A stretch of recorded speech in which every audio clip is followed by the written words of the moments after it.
¿Qué hacemos cuando sabemos que alguien que nosotros amamos mucho está siendo injusto con otra persona? ¿A quién apoyamos? Esto es delicado.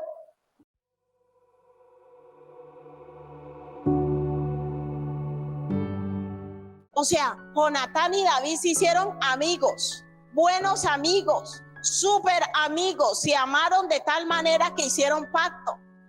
Y más adelante usted lo puede leer para no extenderme, que el pacto es que David, Jonatán, en el versículo 20, en el capítulo 20 está, pero esa amistad que se establece en 1 Samuel 18 fue que probada. ¿Y fue una prueba fácil? ¿Fue una prueba fácil, iglesia? Hermanos, en el evangelio todo se prueba. Ay, que yo te amo mucho, que yo sin ti no puedo vivir. Le llega la prueba de ver qué tanto usted ama y qué tanto no puede vivir. En el Señor todo es probado para saber si es verdadero.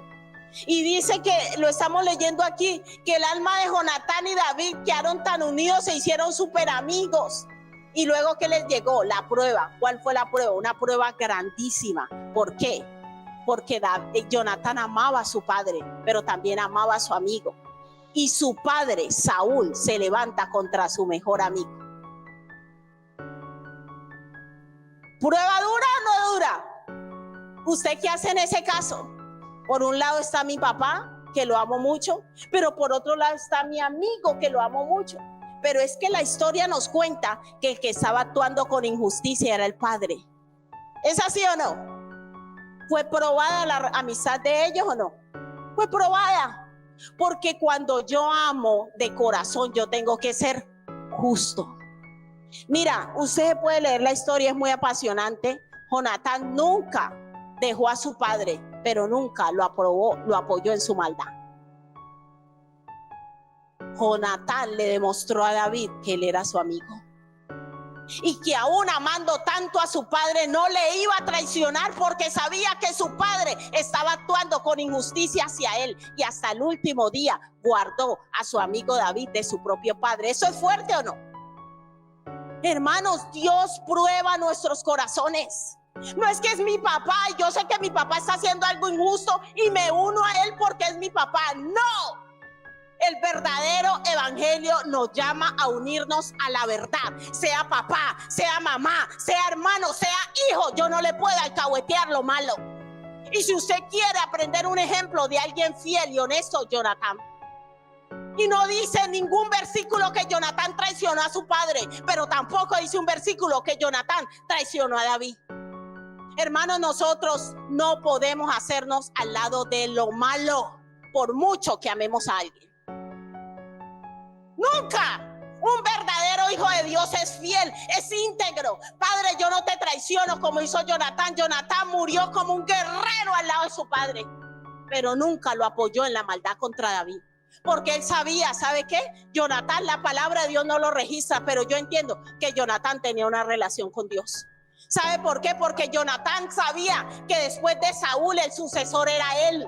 Su amistad fue tan probada que le dijo: no me importa que tú vayas a ocupar mi lugar, David. ¿Sabes por qué? Porque Dios mismo ha dicho que tú me vas a suceder. No voy a pelear contigo por ese puesto, no, porque es Dios el que te ha puesto. Hermanos, cuando uno está lleno de Dios, uno aprende a respetar las personas que Dios pone. Cuando uno está lleno de Dios, no compite porque sabe que esa persona está puesta allí porque Dios lo puso. ¿Y quién es usted para quererlo quitar? Y Jonatán lo hizo. No es difícil. No es difícil, porque la Biblia nos registra la historia de alguien que fue capaz de ser fiel, de ser honesto y de respetar la voluntad de Dios. Tanto así que Jonatán le dice a David: yo sé que tú vas a reinar porque Dios te ha escogido en lugar de mi padre. ¿Es fuerte esto o no? Es una historia dura. Es una historia que la contamos hoy, pero en el momento yo creo que para Jonatán no fue cómodo, porque él amaba a su padre y sufría de ver a su padre atormentado, pero también sufría de ver a su amigo perseguido por un acto injusto de su padre. ¿Qué harías tú en una situación como la de Jonatán? Cuando sabes que alguien de tu casa, de tu familia, se está metiendo con alguien que esa persona no le ha hecho nada. ¿Qué hacemos? ¿Hacia dónde se volca nuestro corazón? ¿Hacia la justicia de Dios o hacia mis intereses o hacia lo de la otra persona? ¿Qué hacemos cuando sabemos que alguien que nosotros amamos mucho está siendo injusto con otra persona? ¿A quién apoyamos? Esto es delicado. Y eso es un principio del reino de Dios muy fuerte. Por eso cuando la palabra de Dios dice, tú has sido fiel en lo poco, yo te pondré en lo mucho. Cuando nosotros decidimos ser fieles a lo que la palabra de Dios dice, a los principios de Dios, por encima, escúcheme bien, por encima de nuestros sentimientos, esa fidelidad tiene trascendencia eterna. Por eso luego David manda a llamar a Mefibosé por este pacto. Le dijo, tu padre ya no está vivo. Tú estás en Lodabar, que ese nombre significa el lugar de dolor, de sufrimiento. Estaba lisiado. ¿Y qué le dijo? Ahora comerás en la mesa del rey. ¿Por qué? Porque yo hice un pacto con tu padre. ¿Estamos entendiendo, iglesia? Yo hice un pacto con tu padre y tu padre fue fiel a mí. Y ahora yo voy a ser fiel al pacto que yo hice. Y le devolvió a Mefibosé todo lo que tenía. Mira cómo la fidelidad de uno trasciende sobre nuestra descendencia. Abraham, a día de hoy, es el padre de las 3 grandes religiones del mundo, que de ahí quieren que nazca el ecumenismo.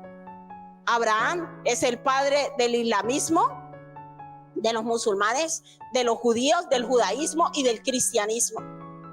Las 3 religiones más poderosas de este mundo.